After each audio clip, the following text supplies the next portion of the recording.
करिए और स्वजनों को जोड़िए और इस मुहिम में अपनी भूमिका निभाइए। एक चरण सेवक जो एक जिन्होंने अभी पूरी व्यवस्था को अपना चरण सेवक बना दिया है, कल ये हमारे चरण सेवक बने।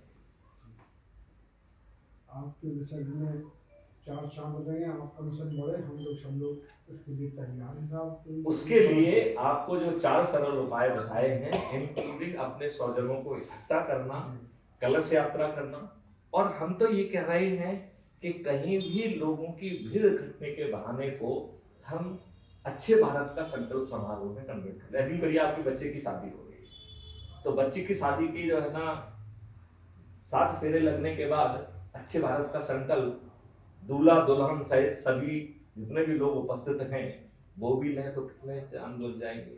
यदि आप बच्चे का जन्मदिन बना रहे हैं, उसे अच्छे भारत का संकल्प समारोह मना लें, कितना चांद लग जाएगा। यदि आप इतने सारे त्योहार मनाते हैं, हर त्योहार में कोई ना कोई अच्छा संदेश होता है, उसके साथ हम अच्छे भारत का संकल्प करें।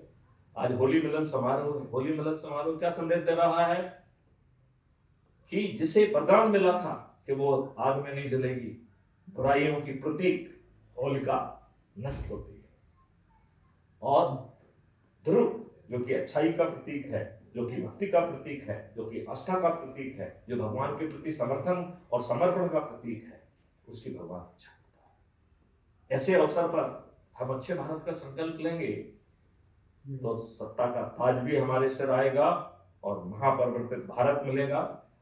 हम भारत के हर नागरिक को समृद्ध बना पाएंगे बिना भारत सरकार की एक खजाने पर 1 पैसे के बोझ के। उल्टा भारत सरकार को 20 गुना पैसा देंगे।